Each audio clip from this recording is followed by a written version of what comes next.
Can everybody see that? Looks good. Yeah. All right, good. All right, so I'm going to backtrack a little bit and go to July. And then I'm going to carry this through October. Then November through March is a winter presentation, which I can come back and talk to you about that, closer to winter. So yeah, I'm going to talk about just some monthly things real quick, and then going to jump into some diseases, common fall diseases, feeding, medications, and all that good stuff. All right, so July, you should consider requeening 1 to 1.5 year old queens, or you can wait until the spring to do that. I get a little bit nervous about doing that this time of year and rocking the boat, because queen acceptance is not that great right now. So by mid-July, hives should produce wildflowers, stagcorn, sumac, thistle, and clover. So this is just like a summer flow right here. This isn't like springtime flow. At this point, most hives should have had honey supers and queen excluders removed, so any nectar flow goes into bees for storage and feed. So now we're prepping. They're loading up their hives for overwinter honey, and there's a lot of people that want to leave their supers on and trying to get that last drop of honey, or to try to get them to cap that honey, but then we're missing windows of opportunity to, do mite control, and also they treat honey and nectar very differently. So you might have all this honey, that's been cured in there, but there's no nectar coming in. So that affects brood rearing and population there. So it's pretty much July 15th. We just say that's it, for us, it's over, and we remove our supers and excluders, and then start feeding and all that. Begin feeding the 1-to-1 sugar water, do mite counts, and treat bees for mites if necessary. This is going to be a common thing, like every month here. I'm going to keep repeating that. And this continue weekly inspections for swarm management, signs of grow up, pests, etc. August, continue 1-to-1 sugar feedings, do mite counts, and treat for bees or treat for mites if necessary. Continue the weekly inspections for swarm management, signs of varroa pests. Move your best drawn comb towards the inside of the boxes near the brood nest. It's very taxing for bees to draw comb, and they use a lot of resources to do so. And so this just isn't the time of year for them to draw out wax. 1-to-1 sugar water feeding can help them do that and encourage them, but a lot of bees just aren't going to do it, especially carnies. They don't like building wax. They'd rather steal it. So it's pretty much not the time of year for that. The bees that are born in August and September, they're going to be your overwintered bees. So this is why it's really important we try to boost up the population as much as we can at this point, because after that, August and September, then they, no matter how much we try to feed them and trick them with sugar water feedings, they're going to pull back on the population and growth, or brood growth, rearing. September, continue 1-to-1 sugar water feedings, do mite counts, and treat for mites. Continue weekly inspections, swarm management. Feed pollen patties to stop goldenrod collection, as the goldenrod in our area has a very poor pollen, which is low in protein. So I was just saying that, pollen is never usually the problem. Pollen's everywhere. They could even get pollen in the winter, but not all pollen is equal when it comes to nutritional values. And so dandelion is actually pretty poor when it comes to its nutrients, but it makes up for what it lacks because it grows so prolifically.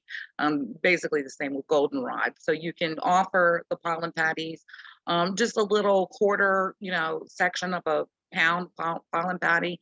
You don't want to put like the big one in there, then that it doesn't attract small hive beetles, but the small hive beetles, they're already in your colony, but they are going to prefer to lay their eggs in that pollen patty. And we'll talk more about them in a minute. Hives that stop taking any sugar water around September 1st are hives that have a problem that needs to be assessed, because by that point, there's really nothing, growing as far as nectar goes, and they're going to be starving. And if they're not taking sugar water, then that means that they're sick. They likely are not going to survive as they are stressed in some manner. Varroa, small hive beetles, queen failure, not starting the program management on time, or following the program on a timely basis. And I'm the first one to admit that I don't follow the program on a timely basis. I tell people do as I say, not as I do. And I don't get real, down on people that I get it. Life gets in the way, but there will be consequences because, we have to be on the bee schedule, not our schedule. So it's really important to try to keep up with the feedings. Now, there is such a thing, feeding too much, and then they start to get honey bound. And we'll talk a little bit about that. I'll just save that for the feeding section. If your hive is going queenless in the middle of September, October, it's too late to requeen this time of year. The overwintering survival rates will be greatly diminished due to poor population buildup. The chances of queen acceptance are poor in the fall or when there's dearth. It's better to combine the queenless hive onto another colony using the newspaper method. So you're just trying to make lemonade out of lemons. Unless the hive is going queenless, we do not combine these in the fall. You don't want to combine a sick colony, a sick, weak colony onto a healthy colony. So unless you absolutely know why that hive is small, weak, like if it's queenless, then combine it. But you don't want to introduce problems to a healthy colony. Reduce boxes on weak colonies so they can better regulate the space better and police it with small hive beetles and wax moths. You don't want a bunch of empty boxes there because that's just more space for them to set up shop. October, continue mite counts and treat bees, or treat the mites, yes. And continue weekly inspections for swarm management, signs of varroa. Depending on temps, most times they're going to stop taking sugar water at this time. When nighttime temps start getting below 50, they know that they cannot cure that water, and so they're going to stop taking it. By the first week of October, your hive should be winter ready with 30,000 plus bees and weigh 80 pounds or more. So that's roughly a medium box that's full of honey. Now, yes, they might store honey at, well, depending on what hive configuration you run, whether it's triple mediums, story and a halves, or double deeps, there will be honey down in the brood boxes, but generally they store a honey at the top. And so that top box is going, so that's why it's like running double deeps can be like really heavy, because they're storing a lot of that honey up in that top box.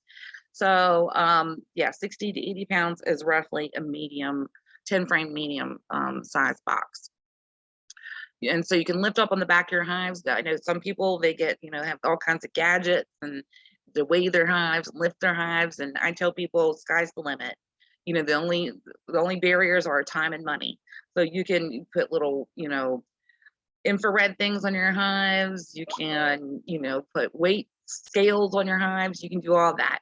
But if you don't want to do all that, all you do is lift up on the back of the hive and it feels light, then you should start feeding the 2 to 1 to try to fatten them up a little bit and get their honey stores going.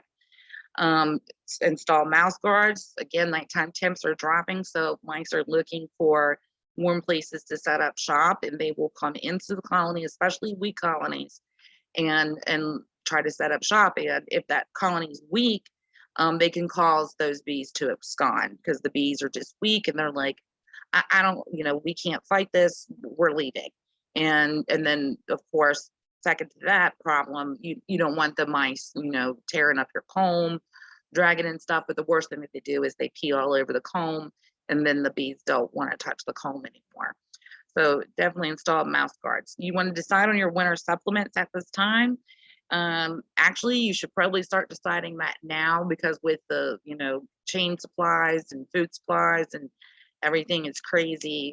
So decide if you're going to purchase fondant or make it. And there's plenty of recipes on the internet for, winter patties. It's all basically fondant. It's just called, different things. And some people put apple cider vinegar. Like I said, there's a million recipes out there, but don't get too freaky with stuff. I've seen some really crazy stuff, and Randy Oliver calls them kitchen cowboys, you know, that like, oh, like a little dash of this, a little dash of this, and just like keep it simple with stuff. They need carbohydrates and protein. That's what they need. Purchase or make cornstarch free fondant for winter feed supplements. It's important that it's cornstarch free, because anything extra over the winter in their digestive system just kind of binds up their guts. And so you should have 6 pounds per hive as a backup per hive. And so that's, you know, in addition to hopefully, you know, all of the honey that they've already stored.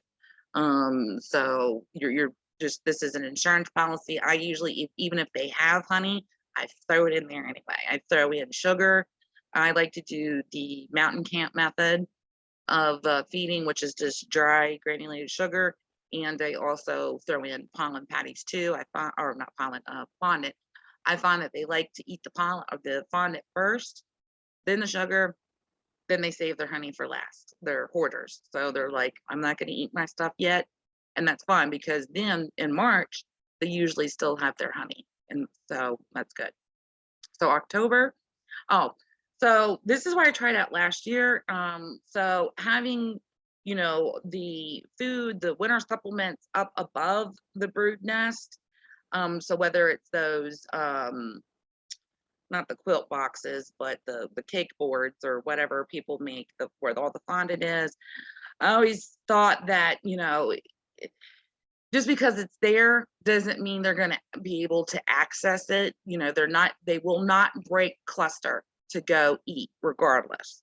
So, you know, that food might be there up above that brood box in the quilt box area, Vivaldi box, whatever you're using, just to shim where the food or sugar is. It might be there, but that doesn't mean they're going to be able to access it because it's cold. So they cluster around honey. So I had the idea last year to just use an empty frame and pack this fondant in the frame, and then just put 1/8 hardware cloth over it just to really hold the fondant in there. It worked out great. Fondant didn't ooze all over the place, which I thought that might happen. It might be a mess, but like whatever, they'll clean that up too.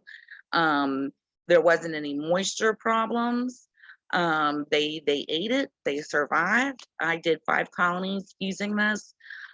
This one only had a little bit left, and then this one had that left. But this was in conjunction with me feeding the mountain camp method too. And then also they had their honey too. So the most important thing is here, they survived. And this didn't appear to add to any moisture problems or anything like that. But it's the frame, you know, was down there with the cluster. So I don't know. I'm going to do it again. Why not? I think it worked. And I'm also going to try to use those divisional feeders, you know, the ones that take the place of a frame. And I'm going to put, just take the top off of it and put granulated sugar down in there as well. And so again, it's closer to the cluster. So we'll see how that works out. Hey, Jennifer, can I ask you a quick question, please? Huh? Go back to, if you can go back to that frame shot. Did you notice any damage to the bee bodies due to any of the points on the wire cloth, scratches, cuts, things like that, where they might you know, potentially get infected? Oh, from the wire? Yeah. I went back too far. No, I mean, you mean on the edges here? Yeah. Like, nah. I mean, it's normal to see a couple bees dead, you know, wherever. But nah, it didn't bother. I don't think it bothered them at all, but you know. Okay, thank you. I mean, if you're worried about it, you can like shave it down a little bit more, put some tape over it, duct tape, something like that, maybe. Thank you. All right, so where are we? Oh, bee nutrition. All right, so bee nutrition it's always really, really important. But usually the spring, we don't have to worry about it because there's everything growing. It's unicorns and rainbows in the spring. You know, the only thing we really got to worry about is swarming. But as the season goes on, and those nectar flows start dwindling up, then bee nutrition becomes a serious issue. And then if they're not getting the proper nutrients, then that can in turn, affect their health and their immune systems. And so, that adds another layer of problems with the mites who are, wreaking havoc on their immune systems and spreading all kinds of viruses. So larvae are eating machines, and nurse bees are constantly feeding them bee bread. They grow rapidly within the larva stage, ending up 800 times larger than their beginning size. So they have a brood pheromone that basically begs, the nurse bees, feed me, feed me, feed me. And I think it was in the Today like XYZ book. They recorded one larva was fed like 5,000 times in a day or something outrageous like that. So they need, well, they have to bulk up in the larva stage, because when, their cell gets capped to go into the pupa stage, and they have to finish that metamorphosis with just the nutrients that they were able to get in the larva stage, because they can't get fed because their cells capped. You should have a frame of pollen full on both sides, and one capped frame, honey frame, for every 2 to 3 brood frames. Bees must have carbohydrates, nectar, or sugar water, and protein, pollen, or pollen substitutes for their vitellogenin, their fat stores to raise brood. They have to have both of those to be able to produce royal jelly. Larvae should be swimming in royal jelly. And if the larva looks dry, or you don't see bee bread in the pollen arch or near the larva, the bees could be malnourished or starving. So there's a little bit of royal jelly that's down in these cells, but for the most part, this larva is pretty dry. You want to see these larvae, these tiny 4 or 5 day old larvae, just kind of swimming, floating in this royal jelly. That's always, like in the spring, you're going to see that, and that's never, an issue. But as the season goes on, that means they're not bringing in enough nectar. They need sugar. And so that's when we're going to have to step in and feed them the sugar water. During nectar and pollen dearths, workers cannibalize brood in order to conserve resources. They know they have X amount of honey to feed X amount of mouths. And so they're going to cut back on feeding the queen as much. And then in turn, she's going to stop laying as much. And then they could come behind her and start gobbling up all the babies, because hey, we can't feed all these mouths. So they know, and plus it's protein for them too. So you never want to hit this roadblock with your pollen or your population buildup. You always want brood bearing, even in the winter. You want it, because you always want generations coming behind, the next generation. You always want that. You don't want old bees, because that's the end of the road for the colony at that point. Okay. Sugar water feeding. 1-to-1 sugar water feeding until the mid to end of September. 1-to-1 syrup imitates a nectar flow and will encourage the queen to keep laying for the bees, and for the bees to keep rearing brood. So we're kind of tricking them into thinking that everything's okay. That there's still, they know it's not nectar. Of course, it doesn't have the same nutrients as nectar, but it has that main building block of carbohydrate. And so they're like, okay, well, this is good. We'll keep making babies. We're good for now. Mid to in September, you want to start feeding the 2-to-1 syrup, and this is going to fatten up the bees. I should jump in here and talk about being honey bound real quick. And of course, it's not honey bound, it would be sugar water bound, but same difference. You could lay back on feeding for a week, or if you have other colonies, you can redistribute the wealth of those honey frames to another colony. And hopefully you would have empty comb to swap and put that back in that place of that honey bound colony. So brood manipulation, resource manipulation, or hive equalization is very, very important for many reasons. So you could do that. If you don't have any other colonies, Like I said, you could lay back for a week on the sugar water feeding. And there might be a week where they might not take as much as the sugar as they would in other weeks. And that could mean that they found, a nice nectar flow. And so they will always go, for the real thing over the sugar water. But it's important, not to just drop the ball altogether and never come back to, feeding the 1-to-1 until like October, September. So 2-to-1 syrup and supplemental pollen feedings is going to beef up their vitality. So preparing the sugar water. Sometimes people make things harder than they have to. So you only want to use granulated cane sugar. You don't want to use powder or confectioners or brown sugar. But you don't have to boil it. You can just use warm water to help dissolve it, but you do not like heat it or anything like that. If you can drink the water, the bees can drink the water. So there's not going to be any contaminants or anything like that. Bees are basically little filters anyway. They filter out a bunch of garbage, and the things that they actually forage on are pretty disgusting, like cow pies, mud puddles. They're pretty freaky with what they like to forage on. True 1-to-1 ratio. So it's like the old saying, a pint is a pound a world round. So 1 pound of sugar. So it's not like a weight. It's more like a volume measurement.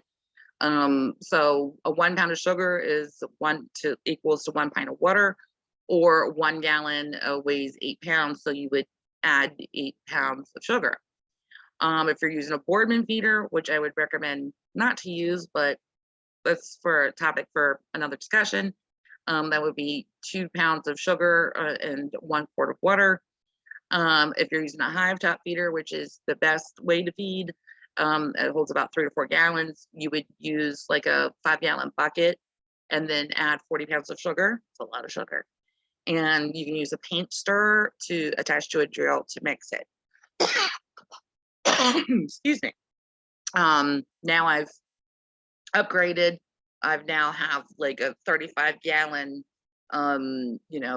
livestock container, and I've got a pump system and sprayer and all that. And I don't know why I didn't do that years ago, but I've got more hives. I've got like 40 to 50 hives. So if you only have like 10, then you're probably still using buckets, or even 2 hives. You can use buckets.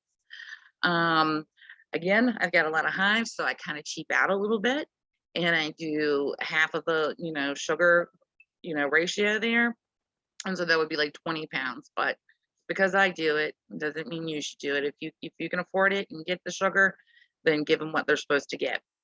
And you could add 1 teaspoon of pure bleach without any fabric softeners or fragrances, or a teaspoon of honeybee healthy. And this is going to help keep the sugar water fresh. 9 times out of 10, they're going to gobble it down, before it's even going to get stale and funky. Bees can go through a gallon of sugar water a day, if the conditions are right. So it usually doesn't have a chance to get funky. Pollen supplements. Pollen equals protein. It's essential for brood rearing, and so they need pollen to produce royal jelly. You want to feed 1 pollen pound per week to supplement if the hive is not bringing in enough pollen. Again, pollen's never usually the problem. Many recipes on the internet for pollen patties. We like to use 2 parts Bee Pro to 1 part cane sugar, a little bit of honeybee healthy, and 3 tablespoons of vegetable oil per 10-pound mix, and add water as needed. And the vegetable oil is just to keep it pliable. It basically looks like peanut butter cookie dough. That's the consistency that you want. Hive population. So again, the bees that are born in August and September are going to be your overwintered bees. So this is a really critical time for them right now. Our area doesn't have a strong nectar flow, so supplemental feedings are going to be necessary to continue that population buildup. If you do not feed right now, you're going to see that colony really pull back on brood population. I'm sure a lot of you can already tell the difference right now in your colony than the way it looked like in the spring. And so just imagine if they, didn't have nectar, because there's still some nectar, coming in, or the sugar water. They're just going to halt on the baby making, and you don't want that. By October, your hive should be winter ready with 30,000 plus bees and weigh 80 pounds or more. Again, this is really repetitive. Lift back on the hives, and if they're light, feed the 2-to-1 sugar water. In October, the majority of queens are going to slow down or halt laying. Again, we can't trick them anymore. They know winter's coming. They know that they can't, evaporate all that water. And so they're going to stop taking, our sugar water. And you may see drones being kicked out of the hive as early as the end of August. Oh, well, bye, drones. They don't do anything. Reduce brood boxes and wing hives so they can police the area and regulate the temperatures better. All right, splitting and swarm management. Now, this is a hot topic, splitting.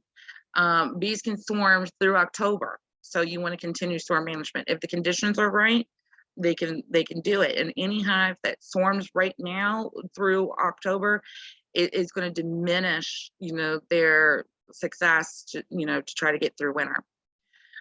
We do not advise doing splits this time of year. You're going to see a lot of people doing it. Anytime that you do a split, it goes against rule number 1 in beekeeping, and that's to keep a strong, healthy colony. So all the talk that I just said right now about, population buildup, bees that are born in August and December or September, you would be throwing that all out the window if you did a split. You're going to split that colony in half. So again, that goes in. Once I go into the pest control, the first thing for control and management, keep a strong, healthy colony. So it's just not the time to do it. But I get why people want to do it, because beekeeping is a numbers game.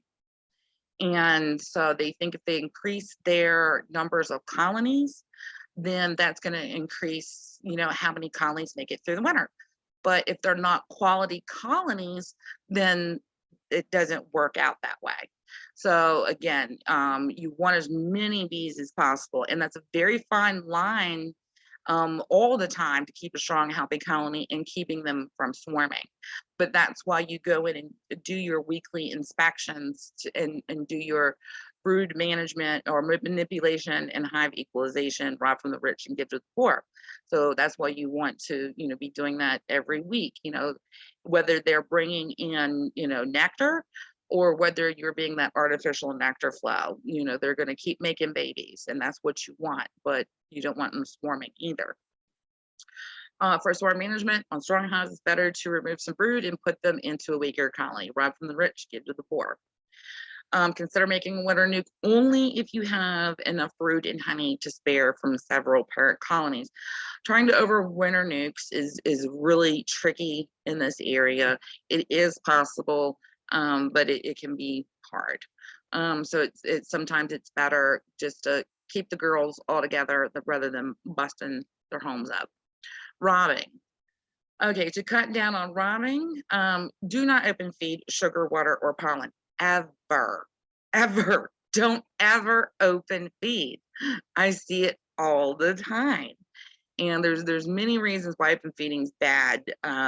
First of all, you're feeding the whole neighborhood, and you're feeding everybody. You're not just feeding your girls, you're feeding yellow jackets, hornets, all of that. And so you're attracting, these predators into your apiary. Also, it's very hard to determine who is getting enough food. So maybe, this colony that's weak isn't going to be getting, as much food as what they could have got if you were feeding them, directly. And another thing is open feeding can be a communal disease area, so they're just spreading diseases everywhere, in this little feeding trough.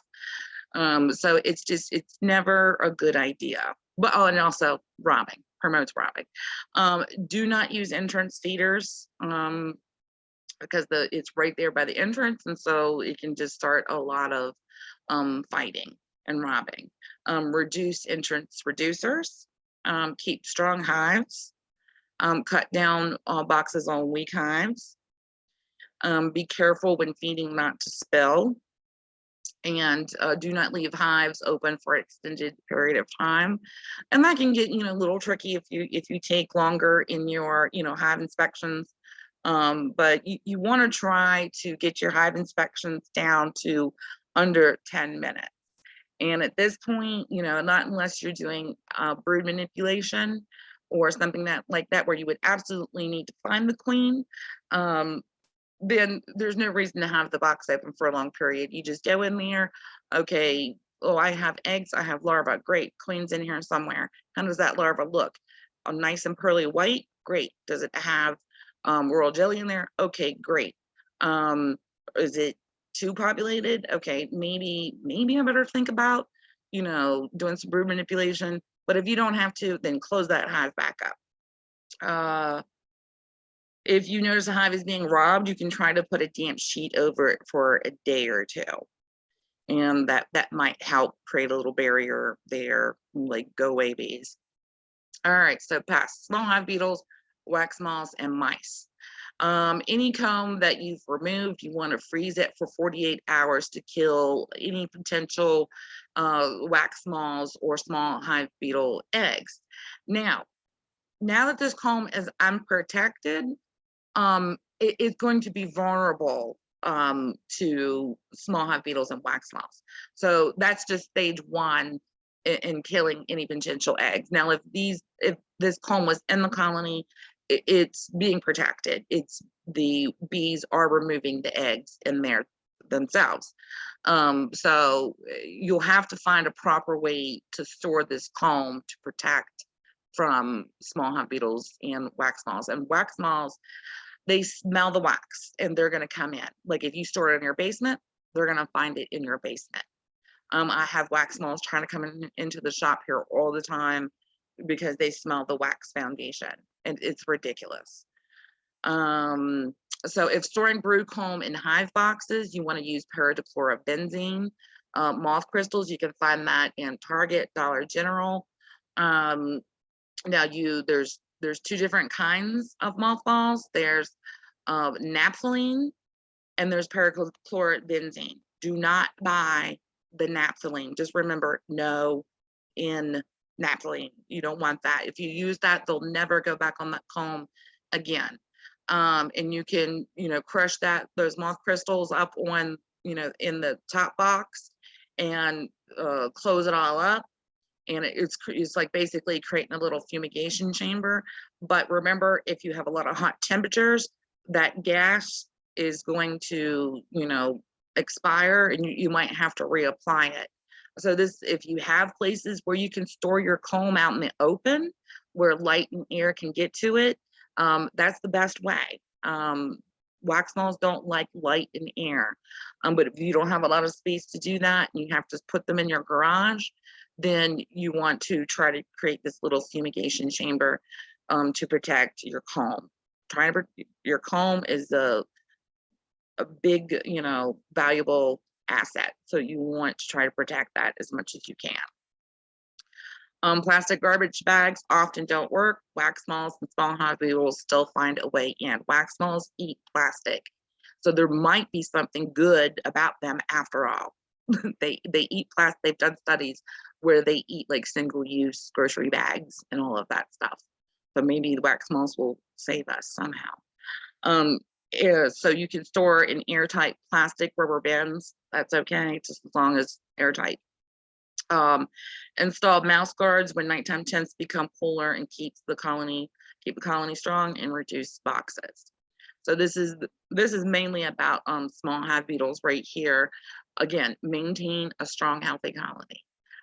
They're going to be this best self-defense against all of this. Avoid putting hives in shady spots. Small hive beetles love the shade. You'll be amazed at how much your colony will perk up if you move it out of the shade. Keep hive boxes to a minimum so they can police the area better. Keep hives and apiary free of bird comb.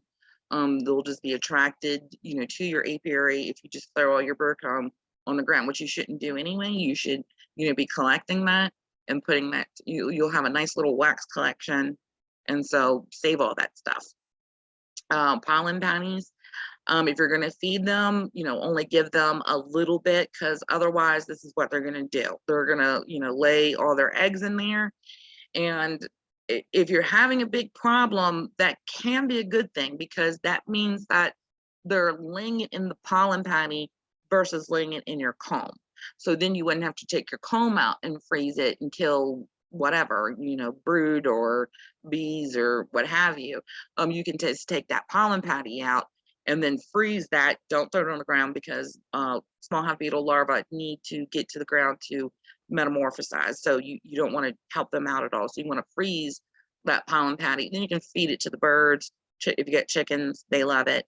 But I mean, there's lots of controversy surrounding pollen patties, and they can be a good thing if used properly. But if you leave them in there and the bees don't eat them, like they don't need them, they've got pollen coming in, then all that's going to be is a small hive beetle, breeding ground. And that's good and bad. So you would have to stay on top of it and keep pulling that out, like every week, keep pulling it out. You're going to see small hive beetles in your colony.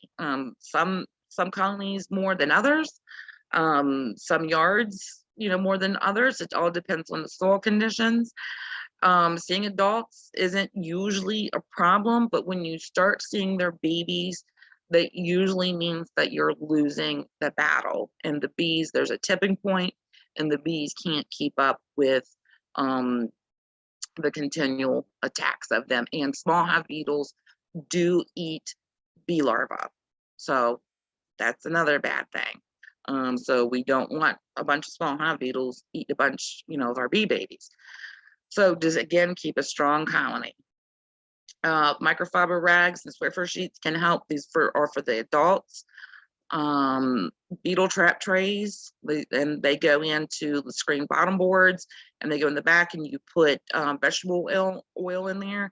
And so the larvae fall down in there and suffocate and die. You could also put diatomaceous earth in there.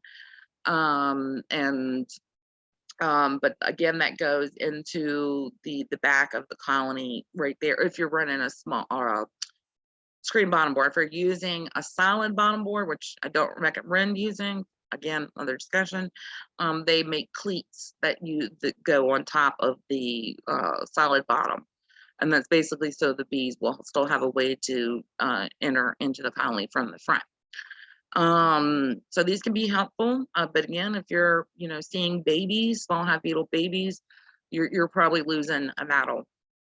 Sunny male traps, these are to get the adults. This can work out really well. So this is the same mixture and concept that you use for the hornet traps that I'm going to talk about here in a minute. But this is just like a sandwich container, and there's little holes that are burned into the container, and then the mixture of oil so it's like a little moat, and in the middle is the attractant mixture right there, which is apple cider vinegar and banana peel. And they're attracted to that smell, and they all come in there and then die in the moat. So this mixture and concept is really good for killing wax moths, small hive beetles, yellow jackets, hornets, all that. And we'll talk about the hornet trap here. Nematodes, they can be a pain in the butt to try to deal with, but you put them in the ground and they grow, and it's a pain. Check mite, don't really recommend using this because it's a strong pesticide. It's got cumulose in it, which is a organophosphate, and so I actually think that this should be taken off the market entirely. Guard Star has permethrin in it. It's a soil treatment. Again, it's highly toxic to the bees. And both this treatment and the diatomaceous earth, these are soil treatments. And so if we kept getting rain, you would have to keep reapplying it. And so this is basically, like birth control, trying to kill the small hive beetle larvae.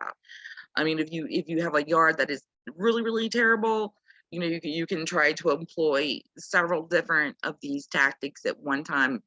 Some yards are worse, some years are worse than others.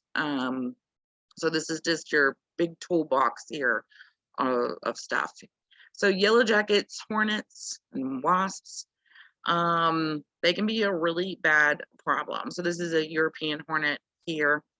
So yes, here's the Asian giant murder hornet, and then the European hornet. They are here. I mean, they're not here, but they're in the U.S. and they will be here. I mean, the mites came here, the small hive beetles came here. There's no reason that these big giant monsters won't be here, you know, in the mid-Atlantic soon enough. And hopefully we'll have ways to deal with them. And there's like clean excluder things that you can like put on the front. But it's just these suckers are huge, and like birds don't even want to mess with them. So I mean, we're gonna have some serious problems, not just with, you know, the honeybees, but with all kinds of bees and pollinators and stuff, because they just don't really have any natural predators. They fight with honeybees to get to the brood to eat the protein, and so that's their main objective right there. Scout bees come out, find a nest, and then all the guys come and they can decimate a colony within minutes. Attacks are often worse through July and September, and continual attacks will reduce bee populations and may cause absconding. That's usually the end result. The colony is so weakened and threatened by these continual attacks that they end up absconding. Control and defense, maintain a strong, healthy colony. Keep entrance reducers onto the small opening. Do not open feed. Use these bait traps. These things are great. They're very easy to make, and you're going to catch all kinds of bad guys with this. Wasps, hornets, yellow jackets, small hive beetles, wax moths, all kinds of bad guys. Just hang them everywhere. I mean, you probably don't want to hang them too close to your colonies, but like hang them all around your yard. And they're just really simple to make. So, and then you can just, whenever the bottle gets full of all the bad guys, you can just, you know, cut it off a tree and put another bottle back up. And that's also, that recipe is on the website and on the Facebook page too. So you all can refer to that anytime. All right, so moving on to common fall diseases. We have European foul brood, EFB, deformed wing virus, parasitic mite syndrome, chronic bee paralysis virus.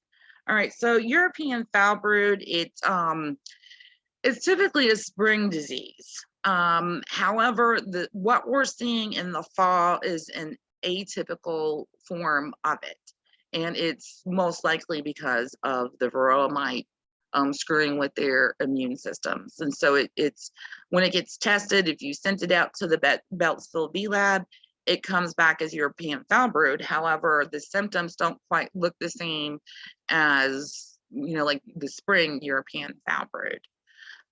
So a lot of this is the spring European foul brood, but still have similar symptoms, but I'll explain in a minute.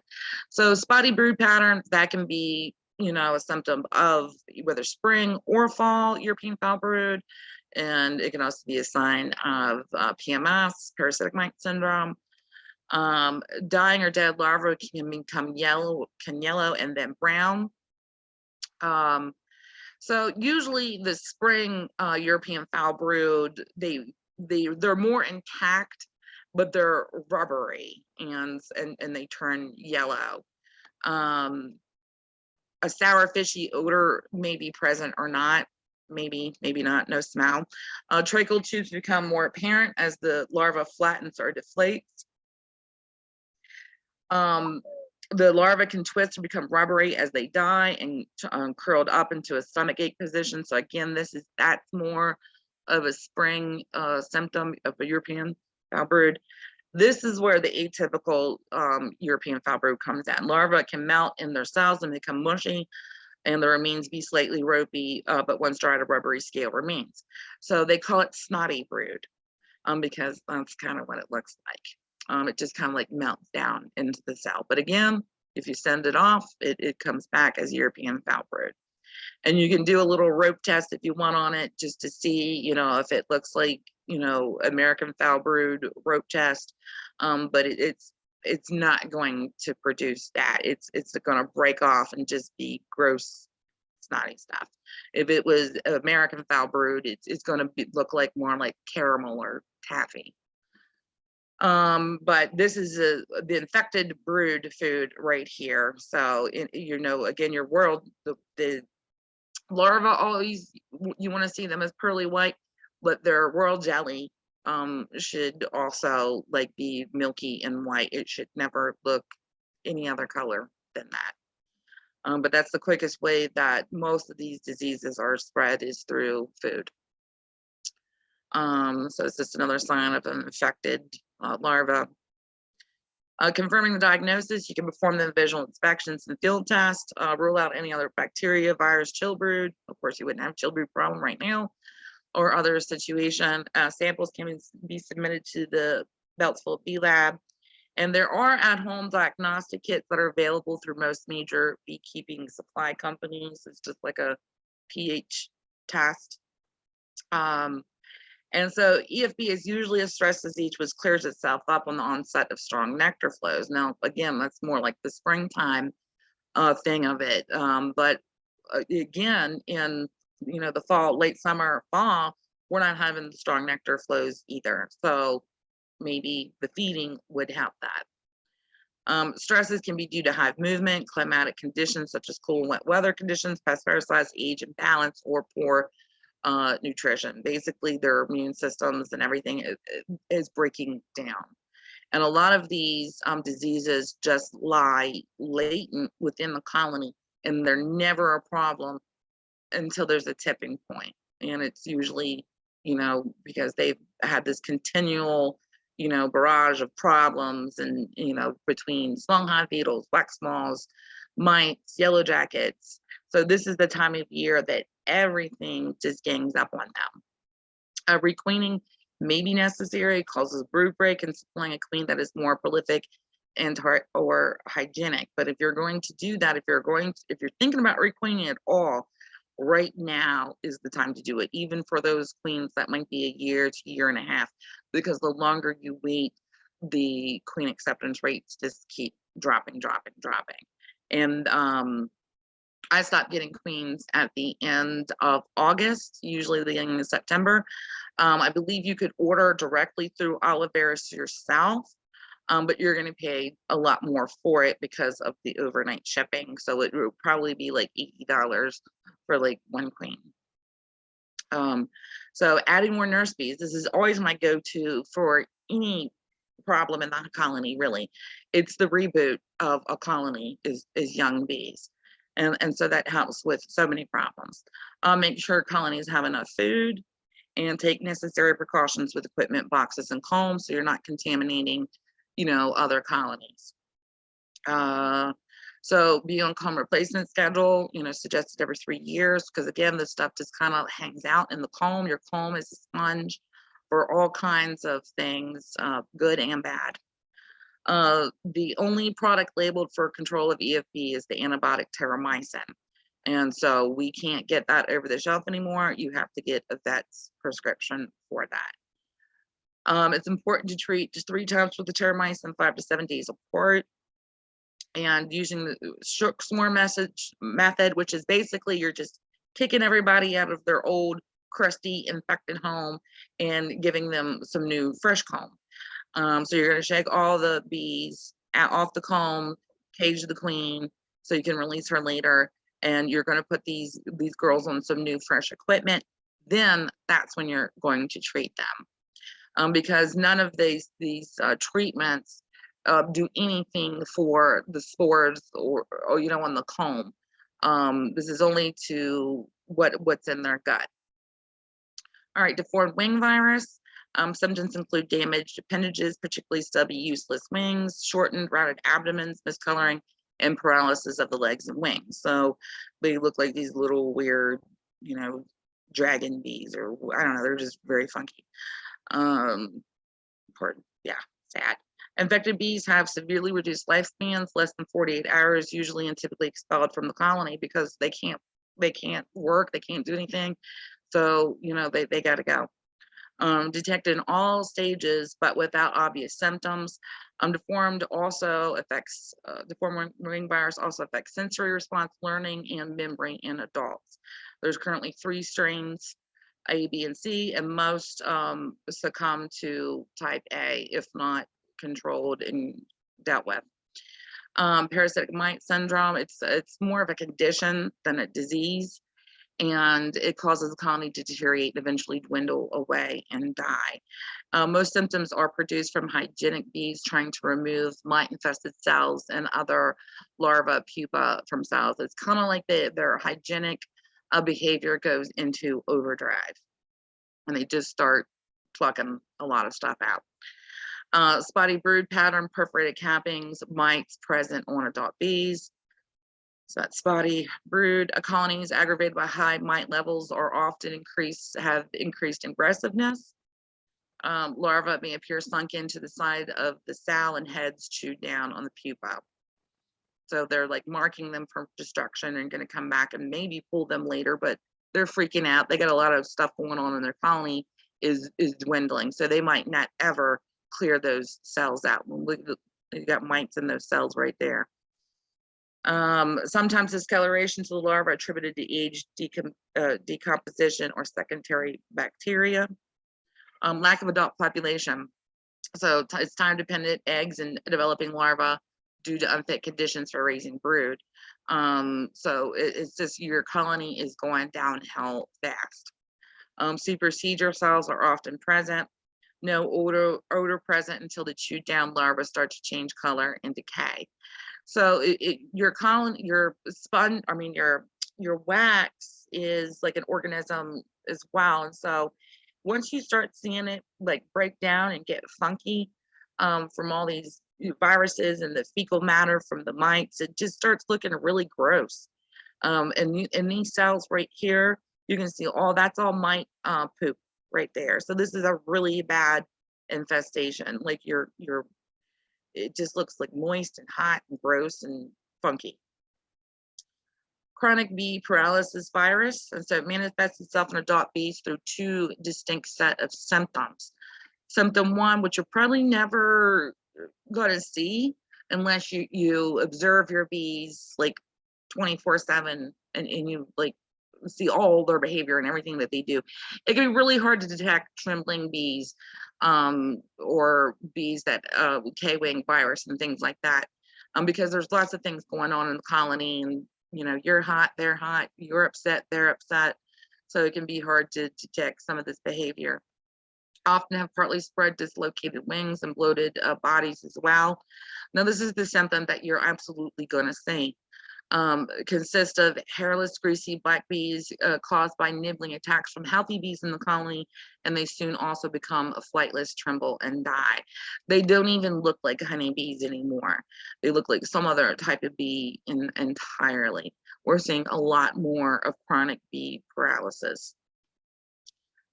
Yeah, they're just really weird, funky bees. Virus also infects the larva in pupal stages and can be detected in fecal material, is efficiently transmitted through contact and feeding. So here's one of the bad things about keeping a strong, healthy colony.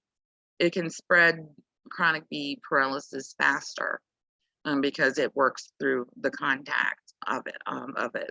So that can be a bad thing. But I still don't think it's enough to not have a strong, healthy colony. All right, varroa mites.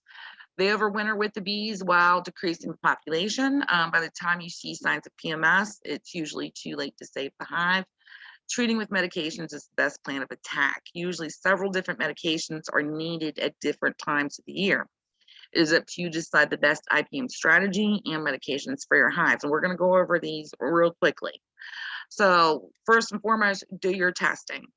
We used to tell people, you got mites, you got them, so just treat. Because it was just a challenge to get people to accept the fact that they had mites and that mites were a problem. So we were like skipping a step and saying, well, don't count, you got them, just treat. now, we're learning with, mite resistance and everything that we do to colonies as a stressor. So if we don't have to put these colonies through these treatments, which are some of these treatments are a very harsh stressor, then why are we doing it? Plus, we need a basis and guideline, for our medication. And did these medications work? Did we do something wrong? And so technically, you should be doing, mite counts before treating, and if you're going to treat, you should be doing mite counts after treating to make sure that you saw a difference, that the mite counts hopefully went down. I believe that you should be testing at least once a month. Every, it's 21 days for um, workers to emerge and 24 for drones. So with these, emerging cycles of bees coming out, and just because you don't have a lot of drones, being raised doesn't mean that you don't have varroa that are, multiplying, breeding within your worker cells. It'll be reduced, the mite population will be reduced, but they will not just pack up and go away if you don't have drone brood. So yeah, now we have to beat into people's heads to do the testing now. And so we'll get there. But the most important thing is that now people, I don't know, I still have people come in and be like, I don't see mites. I didn't treat, I didn't do anything. I didn't see mites. I had a nickel for every time somebody said they don't see mites. I would have my own little Caribbean island somewhere. All right, so become familiar with mites. Do the testing so they're not out of sight, out of mind. Testing methods, there's the ether roll, which nobody really does. The alcohol wash, which is best. Sugar roll shake, just don't do that. They don't want to kill bees. But I get it. But it's actually a slow, torturous death that you're doing with the sugar roll shake. And when it's hot and humid, the powder doesn't spread effectively. It just clumps, and so you're not getting a good agent result there with the sugar. But you're shaking the crap out of these bees. So you're breaking legs, wings, and antennas. And then you're throwing them back in the colony only for them to get ejected later because now they're damaged goods. They can't fly, their antennas are screwed up. So it's actually a slow, torturous death. It's the most humane method is the alcohol wash or the Dawn Ultra detergent. Just do it. Yeah. Drone uncapping, that's just to say, yep, I got them, they're there. And the sticky board, that is the least invasive, but it is not the most reliable testing. Least invasive, yeah, but is the sticky board. And so it's very tedious to count all these little mites on the board as well. And there's variables in the sticky board count proportional to the size of the hive. Depends on the time of year and brood rearing times. Treating thresholds, again, variables, thresholds for different regions, time of year, brood rearing times, and hive population.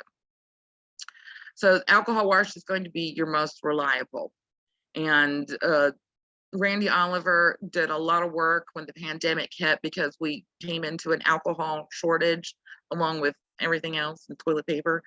Remember that? No toilet paper. So he discovered that Dawn Ultra detergent is an effective way to, the most important thing is to dislodge the mites, being able to dislodge them. And sure, if we're killing bees, while we're doing this, we want to kill mites too. So, it is important to kill these mites, but the most important thing is we have to get these mites off of the bees so we can do the count.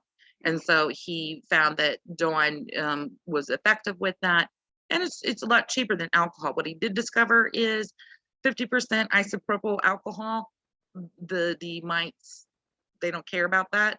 Dislodging isn't great, and they walk away from that. 70% isopropyl is better than 50, and of course 90 is the best, and that's gonna kill everything, but it's more expensive. So the Dawn Ultra is a great alternative there. And so check out his website for all of the research that he did on that. It's interesting stuff. So your sample size is going to be 300 bees, and it's roughly half a cup for testing. I just put a video out last week on put it on the Facebook page. I think I shared it to Virginia Beekeeper forums and all that, of how I like to do my mite tests or my count. And so check that out. You want to divide the count by 3 to get the percent of infestation. Most of the time, we never do the math and finish that, arithmetic problem there. We just stop with whatever count that we got. But if you want the percentage, then you're going to divide that count by 3. Variables for counts, again, treating thresholds, the same as the other testing methods, time of year, hive population. But general rule of thumb is if you have more than a mite count of 5, that's bad. So anything below 5 is good. And so another good place to check out more info about testing and treatments and whatnot is what is it, the Honeybee Health Coalition. I think they have like a little question and answer thing that you can walk through and input what's going on with your colony, and I think they might recommend what treatments that you can use too at the time, but they have a lot of info on their site. So that's my little Varroa checker there. You can make your own if you want, using a pint jar and just like a 1/8 hardware cloth. What I like to do is I never do my counts out in the yard because that's just a pain in the butt. It's hot, the bees are upset, I'm upset.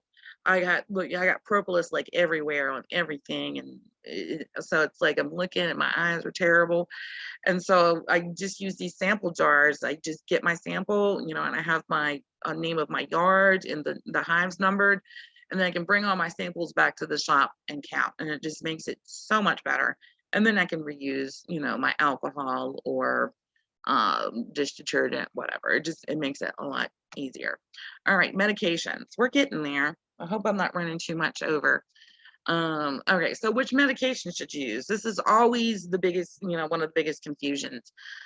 Well, there's a reason and a season for what medication you should use. There's lots of variables here that, factors determining which medications you should use. Time of year, temperature, presence of brood, are honey supers on, mite resistance, mite load, population of the colony, personal preference, budget. You must research and determine which medication is best for your hive at the time of application. And also, what are your mite counts telling you? Are you having, something that you need a nuclear bomb for? If you need a nuclear bomb, well, then formic is your nuclear bomb, and we'll talk about that in a minute. So we do not recommend these hard treatments, these synthetic chemicals, these acaricides, pesticides. But a lot of people use it. Okay, not a lot of people use Apistan anymore. It has fluvinates and synthetic pyrethroid, and it's showed to have lots of problems, including drone sterilization. 8 Bavar, Amitraz. I don't care what anybody says. There is resistance to Amitraz. This stuff it's been on the market since the mites hit the scene in 87. They've been using the crap out of this since 87. Check mite.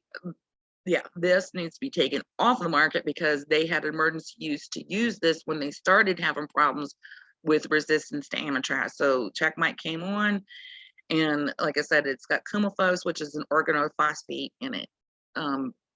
Basically my philosophy is if you can't touch it with your hands, bare hands, why are you putting that in your colony? So you're not going to be able to touch check mite with your bare hands. Soft or organic or biopesticide treatments, and they are Formic Pro. It's a formic acid. That's the active ingredient. It works by evaporation or gas. Then Apiaries 4. Not a lot of people use this. It's active ingredient thymol. Again, evaporation gas is at how it disperses. ApiaGuard, active ingredient is thymol, and also has a couple other active ingredients in there. We'll talk a little bit more about it. It works on evaporation and contact. Oxalic acid, which we we were using it for years before they let us use it. And they were using it over in Europe and Canada as well for years. But then we had the registration to use it legally in like 2015. And we'll talk more about it. Evaporation and contact, and then HopGuard 3. Its active ingredient is hops, beta acids, and its main way to work is with contact. Formic Pro used to be called Mitaway. Anytime that they change anything about their product, they basically have to rename the product. I don't know why. That's just the way that EPA wants them to do it. So they had to change the carrier strip for that because it was like breaking down too quickly and then gassing too quickly and really releasing crap. It was seriously a nuclear bomb. So they fixed their carrier, their substrate. Those, they look like maxi pads basically. Same with like kind of HopGuard 3, they changed the carrier substrate for it, but then they have to change their name. Anyway, if I had to list these like from the harshest treatment to the least harshest treatment, so anything that hits the mites hard is going to hit the bees hard as well. So these are basically listed on from first harshest down to the least harshest. A lot of people don't like to use HopGuard because they say it's not effective, but again, this should be a medication in your toolbox, and there is a season and a reason to use it. So in January, you can use HopGuard. It's not temperature dependent. It's a mild treatment. All of these, even your pesticides, synthetic chemicals, only kill mites, the phoretic mites, which are the mites that are on the bees. The only one that gets mites underneath the cappings on the developing pupa is the Formic Pro. Seriously, Dad, I don't know. You know, I wonder if it does really do that, you know, get underneath the cappings. But if anything could do it, it would be Formic. That crap is nasty. So yeah, it probably does. You're going to see lots of stuff on the internet about all kinds of DIY treatments, fringe treatments, with essential oils, you know, using formic acid, oxalic acid. These are, I mean, you could buy formic acid directly and use it, you know, directly, but technically speaking, that's not EPA approved. All of these medications right here are approved by the EPA, and most states recognize them and allow them as well. If you go with outside of these guidelines and get, you know, either amortized directly or formic directly and use it, you know, in a way that is not recommended by the EPA, then that's technically illegal. Same with your essential oils and foggers and things like that. Even using oxalic acid in a fogger is technically illegal, because the only EPA approved way to administer oxalic acid is through dribble or through the vaporization sublimation. But improper handling of any of these can cause severe personal injury and harm to your bees. So you want to be really, really careful when using a lot of these treatments. So formic acid, it's a colorless liquid, highly pungent, penetrating odor at room temperature. This stuff smells like feet and butt that's been sitting in a jar for like a week in the hot sun. It's gross. In nature, it's found in nature. It's found in certain ants and trichomes and stinging nettle. Formic acid is a component of honey. Risk using formic acid, and these risks are real, very, very real, and very, very high. And so using these medications when the temperature is too high will increase the chances of these bad things happening. Queen loss, queens may stop laying for a few days, broodkill, absconding. Many times I hear about people using formic and it kills their queen. So you want to be very, very mindful of the temperature. And with these treatments, if you don't use them the way that they tell you they're not going to be effective. And so I kind of think of like these treatments, as kind of like antibiotics in a way. Like you have to take them for like 5 days, because if you don't take these antibiotics for 5 days, they're not going to work. So it's kind of the same thing. If you don't use them the right way for the days recommended, they're not going to be as effective. So you need to look at the forecast and try to determine when you can use this. The weather's really crazy and up and down, so it can be really hard to use formic right now. I Formic scares the heck out of me. I have had a lot of bad results with it. Absconding is the number one thing. So I would recommend, if you're going to use it, you should probably use it in the spring, because anything that we do right now in the fall, or in the late summer here, it could affect our winter. Justin, Justin, you gonna mute? Ask. Yeah, thanks, Jennifer. I appreciate it. One question, have you heard about thermal treatments for mites? And if so, do you have any thoughts on them? That's been around for a couple of years. I don't know. I'm not going to say that they don't work, but I will say the beekeeping world is the P.T. Barnum industry of the world. And there's lots of things out there.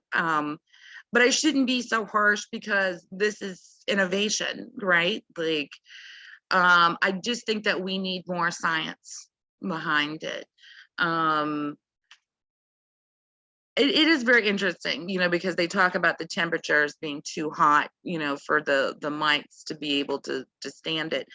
But then I have to wonder, what are we doing to the bees when we do that too?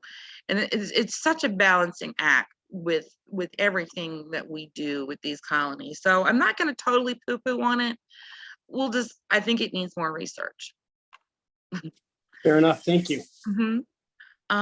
So I would probably recommend formic in the spring rather than in the fall, because it's such a scary treatment. You don't want to use on weak hives, or you want to decrease the dose.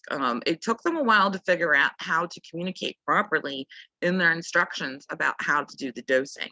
There was a lot of people that were using full doses on like weak hives and nukes, and it was overpowering, killing them. And so I think they finally worked out how to dummy proof maybe this treatment. I don't know. So this is what it looks like. It comes in the box, and like I said, it's one of the only treatments that will, or supposedly will, kill mites underneath the cappings. And it comes in these little, they call them sachets. I think they look like maxi pads, like I said. But you put them in there, and the bees are going to come rolling out of your colony. They hate this stuff, and it does help to put like an empty box on the top, and that's so maybe the bees can get away from the stuff, or it helps with the gas in there. But they hate this stuff, and they come rolling out. Be very, very mindful of the temperature range here. Anything over 85, too hot. Anything below 50, it's not hot enough for it to activate. I do like the fact that they changed, their treatments here, and I don't, maybe they discovered that, or another beekeeper discovered it, innovation, that you can cut your dose back to, one pad per colony if you're really scared, and then repeat, after 10 days, put another pad in there. I have not done that, because like I said, I've gotten so burned with using formic acid that I just don't even, I haven't used it in probably 7 years. Yeah, that's how much it burned me. But I use oxalic acid, Apiaries, Hop Guard. Those are my 3 that I like to use. So thymol, Apiaries here. Apiaries is thymol, and it's a slow release gel. I like the smell of it. Kind of reminds me of Bengay a little bit. I know that's weird. It helps with varroa mites, tracheal mites, and chalkboard. Tracheal mites are still a thing. And trichomites are undetectable. You need a microscope to detect them. So they like to overwinter with the bees. Its average efficacy is 93%, and there's a low health risk to the beekeeper. I've got pretty tough skin, figuratively and literally. So I can touch this stuff and it doesn't burn my skin or anything. You don't have to worry about inhaling it, the risk to bees. Now there is still the same risk, as far as, what formic has, as far as queen loss. Queen may stop laying, absconding, but it's not nearly as high as what a formic is. Like, it's almost guaranteed sometimes with formic, especially if the temperature range is really high. Best applied in the summer, autumn. Outside of the honey flow, the external temperature should be above 70, and that's so you can, work and activate. You need to close up your screen bottom boards, and you need to close up your screen bottom boards with the formic too, because you're basically creating these fumigation chambers, and you want that gas to stay inside of there. Place on top of the brood frames, and make sure to leave enough space for the bees to get to the tray, and you can use a spacer or a shim. So they don't like anything in their colony, anything foreign, and so they want to pull this stuff out. So this is how it also works on contact, because they end up spreading it around the colony at the same time. So it works with gas evaporation and by contact. And with the first, it's a 2 treatment application. So with the first treatment, you'll notice that they'll haul that stuff out pretty quickly. With the second treatment that you put in, they might not touch it, because then by that point they're kind of used to it. After 2 weeks, repeat with a second tray and leave in place for 2 to 4 weeks. Okay, so we're almost done. Okay, oxalic acid is found in spinach, cabbage, broccoli, Brussels sprouts, parsley, sorrel, and rhubarb. Now, this is what I'm supposed to tell you, that the only registered EPA oxalic acid that you are supposed to use legally is Apiaries. Of course, we all know that oxalic acid is wood bleach, and you can get it anywhere.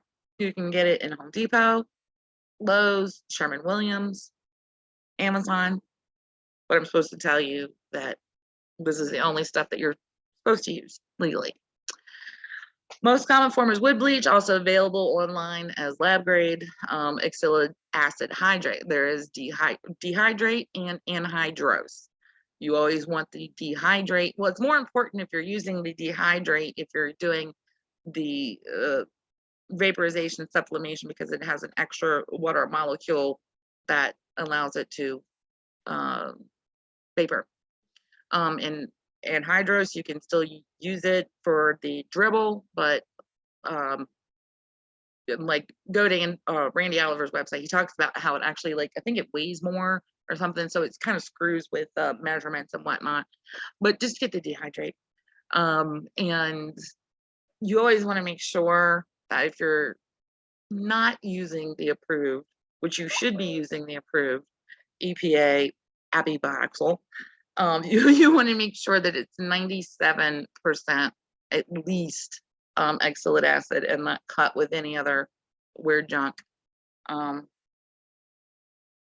So there's 2 delivery methods: dribble or the sublimation vapor. A sublimation vapor has a higher efficacy rate, 97%, and it's not as damaging to the bees as the dribble method. Now, you're going to hear a lot of people say that the dribble method is more damaging than the sublimation and vapor. It can be, because it is an acid, and it can be charring their exoskeleton. In the winter, I don't recommend doing the dribble method at all.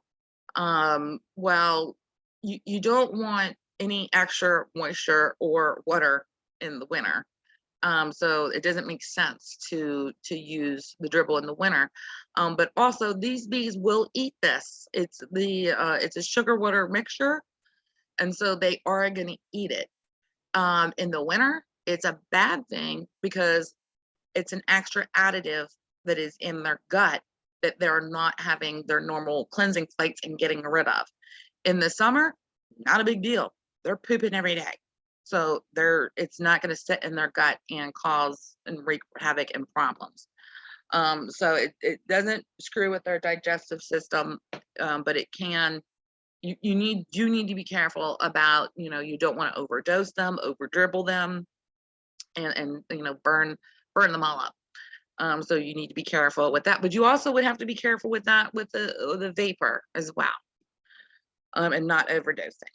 And so application times, majority say broodless periods. And again, all of our literature is so wacky. Well, a lot of our literature from oxalic acid, we got from Europe and Canada. Europe, I think their times are, not the same. Our summers are not the same, and winters at the same time. And so,